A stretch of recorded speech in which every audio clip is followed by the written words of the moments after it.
Can you define love for me?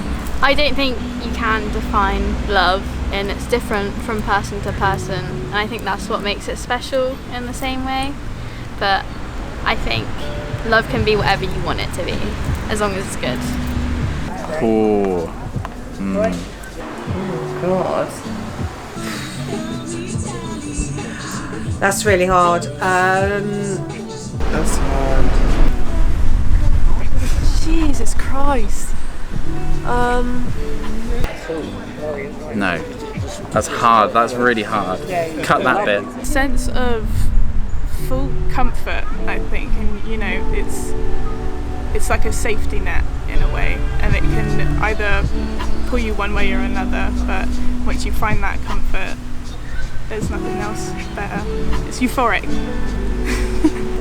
I would define it as when you look at another person and you look above everything else that they are, and you just think, I need to accept this person for who they are, and that's what I think it is. I think love is acceptance. I think it's just about accepting each other as human beings, and that's what I would say. I think everybody has a definition of love sometimes, but when you do find love, hold on to it. Hold on to it with both hands, open your heart to it, and remember that every person that comes into your life with love is special, and remember them when they've gone, they're even more special, and that love should transgress, and it's just pure. Romantic love or kind of eternal love, or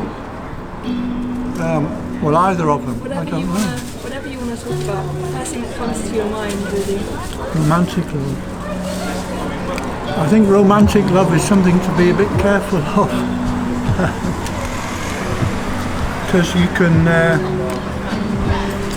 can get swept away because it's so powerful and wonderful when it first hits you, and then quite often after a period you come back to your ground state, your normal self, and then things don't look so rosy. But I think when it first hits you, the person that you're romantically in love with becomes, perfect, a super person. I think we have a skewed idea of love being like this feeling that someone else can give you. I think it's what you give yourself permission to recognize as like abundance that is around you. When you give your definition of something as something that actually adds value to your life, then you can see love in everything. You know? Yep. Love is it's a gift. It is the most beautiful thing we have, the holiest thing we have, and it is everything.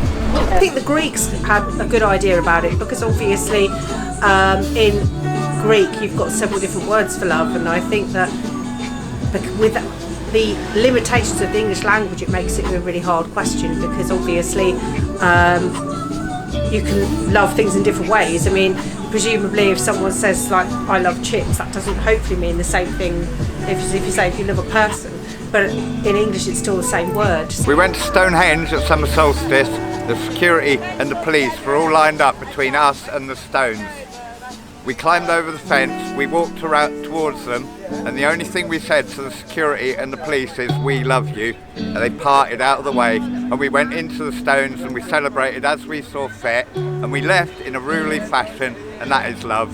That is love. It can move anything. It's not so much of a thing, it's more of the penultimate feeling. Like if you think about humans and their existence and why they're on the earth, it's that extra step. It's like the ultimate thing that you can reach, because if you think about it, there isn't a better feeling than it. So, yeah. Love to me is the key to everything on this planet. If everybody loved everything, we'd be in a far different world than we are at the moment, sister. What is love? Life, baby. Sorry, I'm stepping into that little, we all do that in our heads. But love really, I feel, I believe that is our true core nature. That's our birthright. that this earth, that's what it was made for. It's not the Disneyland definition that a lot of people have been sold, but that's not the question. It takes a little bit of perhaps surrender, but not submission. It takes brutal, authentic honesty and not being caught up in the chemical infatuation of lust, which is often very, very much an intoxicating feeling that can feel like you're on cloud nine, but you're just in, you're just like enmeshed in passion. Yeah. But the correct amount of alchemy in passion can definitely be love. It's a lot more of an effort than people think. I think there's a tendency for people to believe that love is just a thing that sort of happens, and then you get all these great feelings, and and that's all it is. Love to you is what? Food. Yes, that is love. My cat loves it, and so I buy it for her. I bike 2 miles to get this. She loves Sheba. I think love is unconditional, unreserved, like a mother to a son, or a father to a daughter, or a brother to a sister, or a mother to a child, basically. So I believe that love conquers all. As I do the tarot, that's how I work, with crystals and love. At the peak of human emotion and experience, but also it's not just love and kisses, it's also a lot of pain and heartache, and it's 50-50 good and bad, but probably the thing we all secretly strive for when we're alone, and just the peak of how the world can be golden. Caring for each other, like looking after each other, and having feelings for one another, and giving affection to one another. With loving a person, I think it's being able to still enjoy everything about someone despite their flaws, everything that they are, just basically loving them unconditionally. But in life it's just appreciating everything around you and just living in the moment, I think, and just taking it what you have and just appreciating everything. It's the winning power every time. Love will always be the answer. So the definition that I can give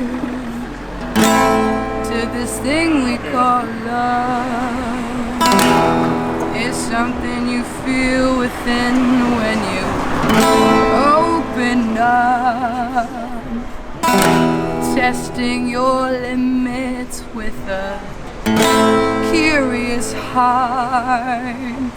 Times in Balma.